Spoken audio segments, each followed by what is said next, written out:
Hi everyone, I realised I was just talking there and I was on mute the entire time, so I'll repeat what I just said. So Brynhawn da croeso. Good afternoon, welcome. I'm Mike and welcome to the Centre for Digital Public Services Lunch and Learn session. Design is more pretty than pictures. This is the fourth in a six-part series on user-centered design. If you've missed previous sessions in this series, then you can access these recordings on our YouTube playlist, which I'll put a link into the chat later on. We will be recording today's session and sharing this on our YouTube channel, so please turn off your camera if you don't want to be seen. Today's session will be delivered by our new interaction designer here at the CDPS, Liam Collins. So I will pass you over to Liam. Diolch. Thank you very much, Mike. Hello, everyone. Thank you very much for coming. My name is Liam, and as it says here, I'm an interaction designer at the CDPS. I've been a designer for, I don't know, 16, 17 years, something like that. And I've worked as a design lecturer, and I've worked across different areas of design. So the aim of today is to look at what design means, look at some different areas of design, see what designers do. We're going to look a little bit at design thinking as well. And I'm going to try and cram all this into 26 minutes. So this should be fun. All right, so just as a quick overview, the first section will be kind of a broad look at design, some different ways that designers done some different things, different ways that we work, then move on to design thinking, and then just some sort of final thoughts to wrap up. Okay, let's spin straight into the first section. So this is design is more than pretty pictures. So like there's a misconception sometimes that design, I've said designers here, but like design is just about artwork. Like design definitely is about artwork for sure. But that's just like one part of what design does and what designers do.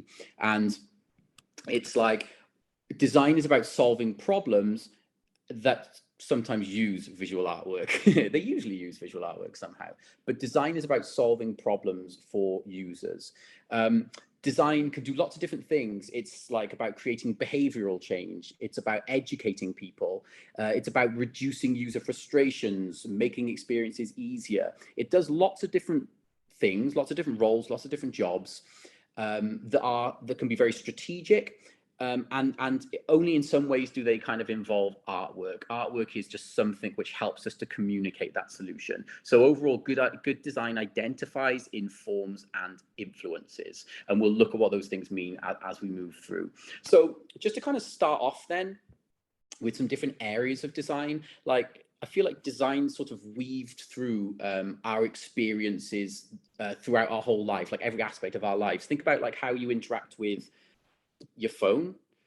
Think about how it persuades you which, I don't know, crisps to buy from the shops, you know, based on what they look like. Think about how it helps us navigate busy hospitals. Like design does lots of different things and it weaves through every aspect of your life. And there's a really famous phrase from this designer called Dieter Rams, which says, good design is invisible.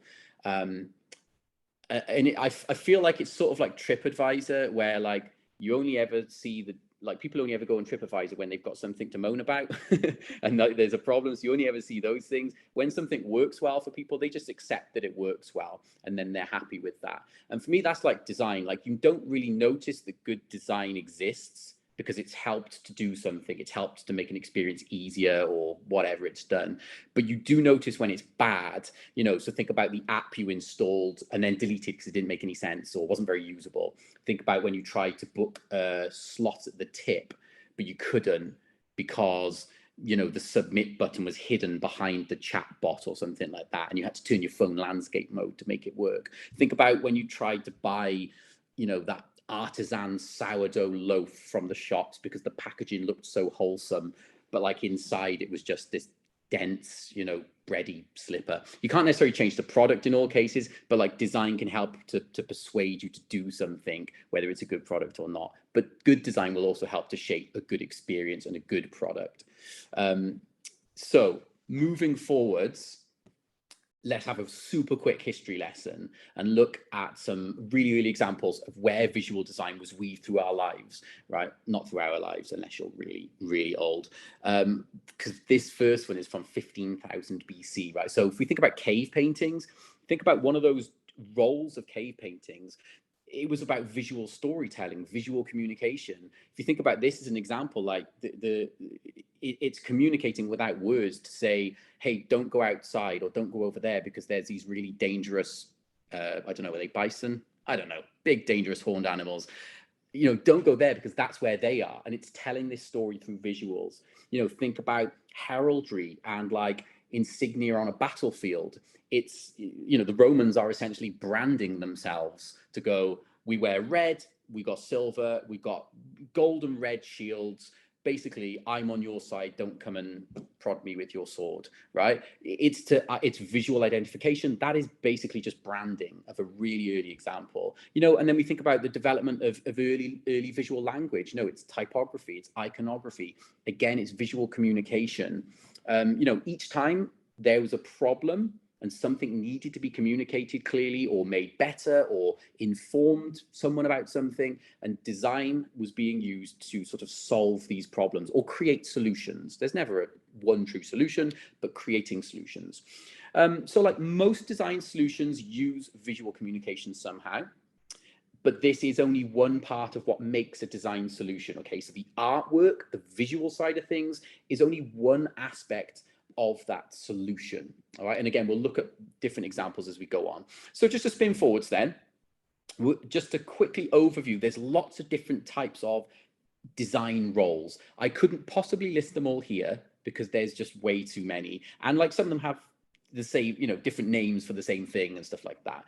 So like there's many areas of design, there's also many roles within design. Okay, fundamentally though, whether you're talking about a graphic designer, whether you're talking about a service designer, a user researcher, whatever it might be, they are fundamentally built upon design processes. Okay, and in our case, we're talking about user-centered design processes, which basically is just about putting the user at the heart of it to make sure that you're creating solutions that work for them. Whether the Romans tested that with their branding, I have no idea, but who knows? All right, so let's move forwards then. I just want to very quickly talk about like how designers have this design process. No designer has the same design process. Like you might have similar phases, and we'll look at what that looks like in a bit, but like I would say that designers use different techniques and methodologies to tackle problems, right? So that's what designers are trying to do. Some of my favorite techniques revolve around the creative thinking aspect of it and the problem solving aspect of it, where, you know, you might use these things like terminology like blue sky thinking or left field ideas or out of the box or whatever way that you frame that as. Really what we're talking about is creative thinking, and we're talking about creative thinking to have ideas, right? And creative thinking techniques are used by designers to sort of prompt the brain and continuously have lots of different ideas, prompt the brain in different ways. I've used, you know, some examples here, like random word connection. It uses random words to prompt your brain in a different way to have different types of ideas. Brainstorming and mind mapping are sort of, you know, quite usual ones that probably you've all heard of before. You know, they're good. They work in different ways. They give you different types of ideas. I guess the point I'm trying to make is like ideas don't just come out of thin air. Creative thinking is not just like something which you are either creative or you're not. Everyone's creative. Everyone has the ability to have ideas. It's just like usually as designers, you have a bunch of techniques, which mean that it prompts you to have much more ideas, you know, and anyone can learn these techniques and anybody can be creative and have lots of ideas. So let's look now at a couple of different statements, which are, I would say, usually sources of, I don't know if confusion is the right word, but like these things sometimes get muddled together. Like definitely when I told my mum and dad I was going off to be a designer, they thought I was going to be, you know, sat in the corner of the room drawing with some crayons. But design is not art, okay? Design is about creating solutions to problems. It's about solving problems, which, you know, if you are in this particular area of design, it's usually going to use some visual artifacts as part of that solution to solve the problem, all right? But design is not art. It's about designing things that work for people and making these decisions like quantifiable. So like as an artist, I can make something. If I want to paint it blue, I'll paint it blue because it's my piece of art and I don't really care what anyone thinks. Design is like, you need to back decisions up with data. So it's like, this thing needs to be blue because research is telling me that people believe blue is like about confidence or whatever.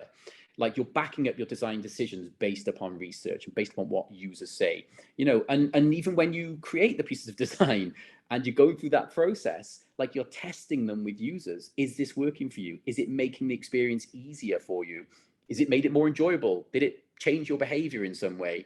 Design is objective. Design is not really subjective, or good design should be fairly objective anyway. Okay, next one. Creativity is not art. So creativity is a skill which can be applied to art, but it can also be applied to design. It can also be applied to business. It can also be applied to anything. It can literally be applied to anything. You can be the most creative swimmer in the world if you want. Creativity helps us to think differently about anything, right? So as long as you frame the problem first and you can use some creative thinking techniques, you will generally have some really good ideas that come from it, I would say, if you're using those techniques properly. And like with design, using creative thinking techniques, not relying on your brain to be creative, but actively using creative thinking techniques gives you just a multitude of ideas, which also gives you innovation. That's the pathway to innovation, is having ideas. So creativity is not like drawing and painting and stuff like that. You can use creativity and apply it to art, or you can use creativity and apply it to problem solving. And it doesn't matter where you work or what you do, that thing is the same. Okay, so next up then, we're going to look at very quickly, you know, I've talked a bit about design solutions and I've talked about it not necessarily just being about artwork, but like about backing these decisions up and like measuring whether it works, meaning it's more objective than subjective. So yeah, one aspect of it is, what does this solution look like? What does this brand look like? What does this app look like? Whatever it might be, what's this campaign look like? But really what you're trying to measure is it usable for people? How impactful is it? Is it supported by research? Does it communicate correctly? So these are the sorts of things that, like, kind of including a designer more throughout a process will help, because they have those tools and techniques available to them, rather than just about the artworking side of things. You know, artwork is a part of it and it's super important, absolutely, for sure. And it helps communicate the ideas better and it helps communicate to the right audience. It's very, very important. But a good piece of artwork, like without a solid idea that is based on user needs, is just sort of like, you know, nice wallpaper. It's like nicely painted firewood. Like, it doesn't mean anything unless it's tackling an actual problem that you've measured, and this is the type of solution that will work for that problem. Okay, so just to kind of summarize on that then, a piece of design needs a great idea supported by research. So number one, what's the problem? What do users need? What ideas will solve this? So using creative thinking techniques to have ideas. What style will best communicate this idea? So like the style is coming in after. I'm not thinking about that at the start. I'm thinking about what the idea is. I'm thinking about the structure of the website or whatever it is that I'm developing. You're thinking about that first. So what do people need? What idea is best going to help this? And then you're thinking about what the style is, rather than, like, you know, somebody else doing that and giving it to a designer to just make it look pretty. Like, that's cool, that's fine, that is a thing that designers can do, but it can do so much else as well. Another way of saying this is like form follows function. And this is a really famous quote that you probably all heard. And like, form follows function. So what it looks like comes after what the idea is, what the structure is, what it does, what the solution is. That's what's important. A good design process will get to that, and then we can start thinking about styles and artworking and all that kind of stuff. All right, so that's a real quick run through of all of design history ever. So there we go. Nobody needs to attend a further course in design. I've told you everything in 15 minutes. I'm joking, of course. So that's a quick overview of design, okay? What it can do, sorts of things it tackles, and sort of what a design process looks like. So I wanted to just put a really quick section in here, and this is very quick, about what design thinking is, because I feel like design thinking is like a buzzword at the moment that you may well have heard of in your roles, and you might be thinking, well, is that design? What's the differences between that and what designers do? Like, the easiest way of explaining it is like design thinking takes the processes and methods that designers use and bundles them all up into a really lovely little toolkit that you can use to tackle other types of problems. So if you kind of assume that designers are using problem solving techniques, you know, researching techniques, empathy building techniques, creative thinking techniques, prototyping, whatever it might be, whatever aspect of it we're talking about. If you're assuming that designers are using those to tackle problems that will probably include some sort of visual solution at some point, design thinking is about using those same tools and techniques, but using them on perhaps problems which don't have like a visual solution maybe, and we'll look at some of those things in a bit, but like the objective being it is user-centered. It's about using tools and techniques that keep your process of problem solving focused on what users need. It's about using ideation techniques, creative thinking techniques, to have ideas to solve problems, and then to keep iterating that as you develop your product or you develop your solution, whatever it is you're trying to do. Okay, I like to think of it like a roadmap from problem to solution, or I should really say solutions, I suppose. So just as if I spin you onto the next slide, then this is what's called a double dip diamond, and essentially this is like our roadmap from problem through to solution. Just think of it like a really, it's not specific, it's just a rough kind of visualization of a bunch of phases. So like if we read it from left to right in this case, and there's millions of these, by the way, there's ones which are in a circle and there's ones which have lots of adjoining circles like the Olympic rings. There's loads of different versions of this. This just happens to be the one that I like to sort of follow. It kind of works as a visualization, works for my brain the best. And it's split into these different phases. So inspiration, ideation, implementation. The first part is about taking a brief, learning from users, gaining empathy, figuring out what they need, what they don't need, gaining insights, and then defining those things so that we know exactly what it is that we're trying to achieve with our solutions. Then we move into ideation, which is about having lots and lots and lots and lots and lots and lots of ideas to come up with, hopefully, one or two that are going to be amazing.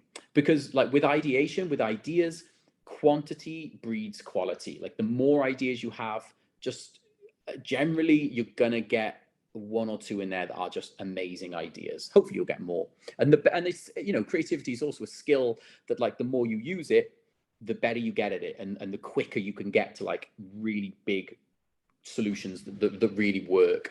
And anyway, so from ideation, we move into prototyping and testing, which is where we just take a rough version of our idea and we go and test it with users.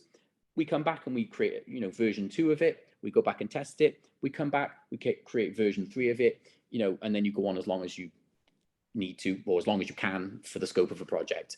So generally what we're talking about with design thinking is the ways of working that a designer has, but kind of reframed to be for other types of problems that perhaps don't include visuals, or even just being used by, you know, quote unquote non-designers, and it means you can think like a designer is the famous phrase.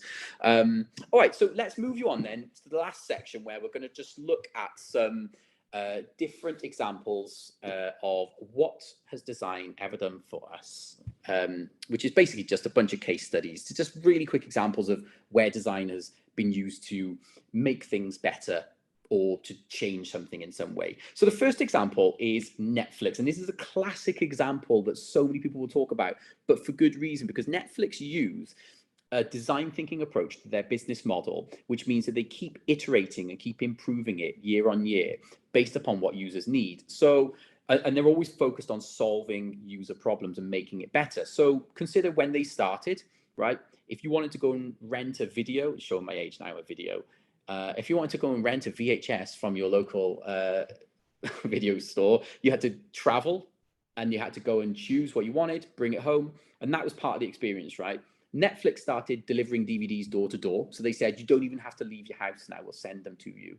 And then streaming, years later, streaming comes along. About 2011, they switched to be a streaming platform. So they've gone, now you don't even need DVDs. We're just going to do it all in this screen. Okay.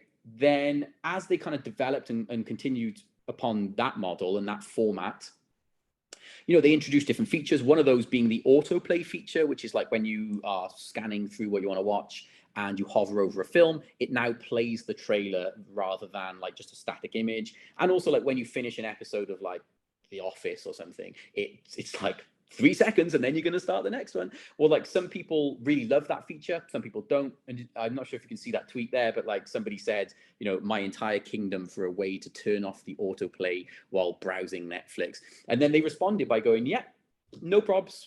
It's now a switch. So you can turn it on or you can turn it off. And there's so many examples of where they've continuously done this, how they now tailor experiences because you watched this. And they're using AI and predictive analytics to help do that.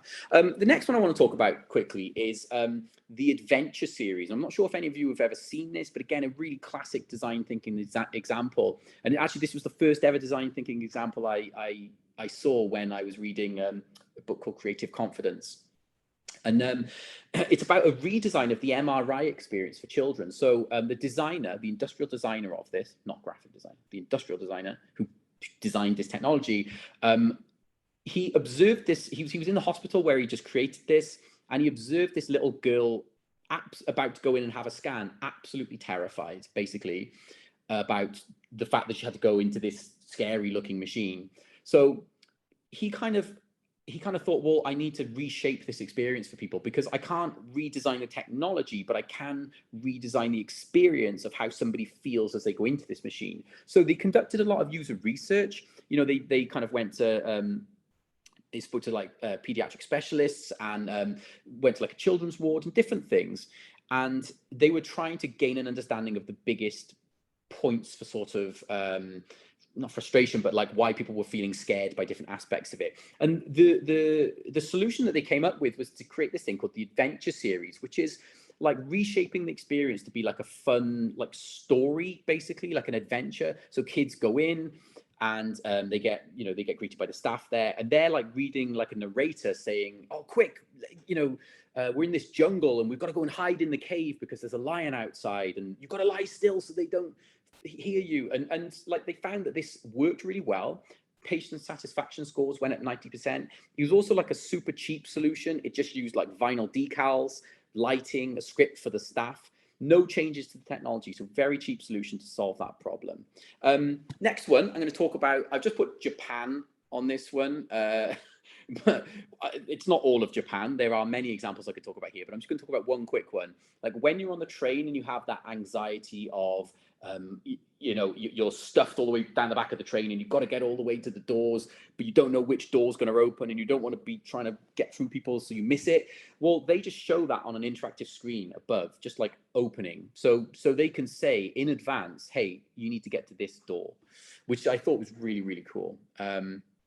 Just an easy tweak to relieve anxiety and frustrations of users, and there's loads of examples of this where they use like signage, like on-floor signage to make sure that you know where you're going when you get off the train on the platform. So, it avoids people bashing into each other and stuff like that. The next example is Duolingo. So I'm trying to give you like a broad look at different types of examples. Think about what Duolingo have done. They've gamified the learning experience. They've made it like they're using visuals as part of this solution where the strategy is to make it fun and the strategy is to make it feel less like an educational experience. So think about how the visual language of this shapes that experience for people. It's using fun illustrations, big bright colors, and even things like the language that it uses. It's like tries to be quite tongue-in-cheek and quite fun and it sort of pokes fun at you sometimes for not doing your lessons. It's a different way of learning a language. And again, it's just a really interesting take upon an innovative solution, basically. If you go to the next slide, we're going to talk about something which seems like a very rudimentary solution, which is autoglass. But actually, if you think about what they're trying to get people to do, it's not a big, giant, systematic overhaul. This solution is about making the process of identifying what type of or like how much it's going to cost you to like fix your crack in your window. And like the things like about this is it turns it into a quick 3-step visual process. And the best part of this I liked was where it says, is the crack bigger or smaller than a £2 coin? Because I had a crack in my windscreen recently, which is why I know about this one. And I was like, well, I don't know. So I just got a £2 coin and I went outside and I held it up to my windscreen. I was like, oh, it's bigger, so it's going to be more money. But basically, that was a really easy way to use real world things to help me understand and take me through this journey. Rather than like drop down lists. Is it 5 mil? Is it 10 mil? Well, then I got to get a tape measure out and do all of that. Okay, if you spin on to the next one, then we're going to very quickly talk about Google. And like, this is not to say, look how much nicer it looks. Yeah, obviously it does because it's more modern. Like, but don't worry about that. What we're trying to look at here is how they've simplified this experience. They've thought, you know, or they've clearly conducted user research and they've said, well, you know, what do people need from this page? Do they come here to read about Google? Do they come to look at our company info? No, they don't. They come to do a search and that's it. So they've simply prioritized and stripped away everything else that you don't need, moved it, hidden it elsewhere on the page. So the only thing that you need is, or the only thing you're really presented with is the logo and then search. That's because that's all people come to do. And that's why that's outlived things like, you know, I don't know, what were the other ones? Ask Jeeves or whatever was around, you know, years ago. Like, it's why this has become the kind of #1, I suppose, because it's just such a simplified way of searching, or this would be one of the reasons. And lastly, I just want to talk very quickly about this really cool campaign for the Rugby World Cup in 2015. Don't know if you remember this, the giant rugby ball smashed into the wall. I really liked this because it disrupted and did something a little bit different to just highlight awareness of this event that was coming, you know, and it did it all in one quick snapshot, you know, rugby ball, Rugby World Cup, Cardiff Castle. You don't even have to know anything about it to know that that says the Rugby World Cup is coming to Cardiff Castle. Like, it was really a really cool solution. And also it used a framework that we call disruptivism, which is about like disrupting a familiar pattern for someone. So all these people walked past the castle every day on their daily commute or whatever, and suddenly they're presented with this thing which draws their attention. So it was just a really cool way of like raising awareness, I thought. A really innovative solution. Okay, so the last quick summary now is just about final thoughts. So there's a quote here from Paula Scher, which is, having no purpose is the function of art. So someone else can look at it and ask a question. Design is different. You're supposed to understand what's going on. You can be delighted by it, intrigued by it, but you're supposed to know it's a hot dog stand. Good design is about explaining things. Good design makes sense. Good design is about branding things, making experiences better. It's not about confusing people with bells and whistles. It's about making things easier and making things better. That's how you shape better experiences for people. So just to summarize then, design is multifaceted. Visuals are just a part of it, and it's a very powerful tool when used correctly. Design thinking is a set of tools to help us manage projects and stay user-focused and solve problems. Good design identifies, informs, and good design influences. So I just want to leave you now with a couple of top tips. Number 1, have a conversation with your designer, like about design. Do they feel challenged with the current work that they're doing and the way that the role is shaped? What else could challenge them? Is there anything else they want to sort of move into, sideways, outwards, you know, push the boundaries of what their role is? Find out what they like and what they would be doing. Obviously, you might be the designer. If that's you, then have a conversation with the people around you about how you can, you know, expand that role. Number 2, move them to the start of a project and then use them throughout. So don't stick the designer at the end to make the thing look pretty. Keep them throughout the conversations, you know, include them in a multidisciplinary team to help like tackle these problems, because they will have lots of really great tools and techniques to help us do this, rather than like just artworking at the end. Artworking is super important, but it is only one aspect of it. Use them for the other parts of their brain too, you know, mine their brain like a gold mine. Tip number 3, ask them to run a design thinking workshop, or just a design workshop. You know, get them to run a little creative thinking workshop. Have you got a problem you're trying to tackle? Get them to run a workshop. You know, sharing knowledge is awesome, and like including designers to use that part of their skill set is something which doesn't always happen, but is really beneficial. So the last slide, I just want to leave you with 2 books that you could, if I was going to recommend 2 things which I think are really accessible, really easy to use, and really good to take away practical tools for different things, it would be these 2. Number 1 is called Graphic Design Thinking Beyond Brainstorming by Ellen Lupton.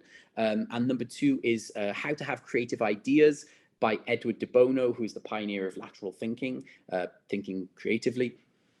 And like, it's a bunch of different techniques on how to do different things, like either have ideas or how to conduct pieces of research, whatever it might be. There's lots of different things, but they would be my 2 kind of really accessible reads for people. They're not academic.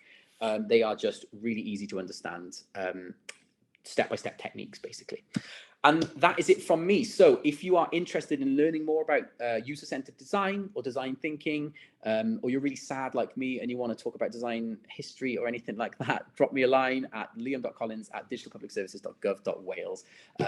Thank you so much for your time today, and I'm going to hand you back to Mike. Diolch yn fawr, Liam. Thank you very much. That was absolutely brilliant and a really good introduction into design thinking. We have got some great takeaway resources which we're going to be sharing with you in a follow-up email. Also a link to recording as well. So if you've got colleagues of yours that didn't attend today's session, then please share the recording and the session takeaway that we'll be sharing. We have got some more lunch and learns coming up, which I'll fill you in a minute. But before you go, if I can all ask you to log on to menti.com just to give some instant feedback. This would be really useful for us, and some great feedback for Liam. So it's some feedback just asking if you agree or disagree with the following statements. So, did this lunch and learn make sense to you? I understand why good design is important. I'd like to learn more about how I can improve design in my organization. And I still have questions. And next Tuesday, we have our lean coffee sessions, which are kind of our follow-up sessions from the lunch and learns. And Liam will be in attendance for that. And he's going to be looking at introducing some of these creative thinking, practical exercises, which you can have a practice with and incorporate into your day-to-day work and share with colleagues. So if you're interested, I put the link into the chat there. Please get yourself along to next Tuesday's lean coffee.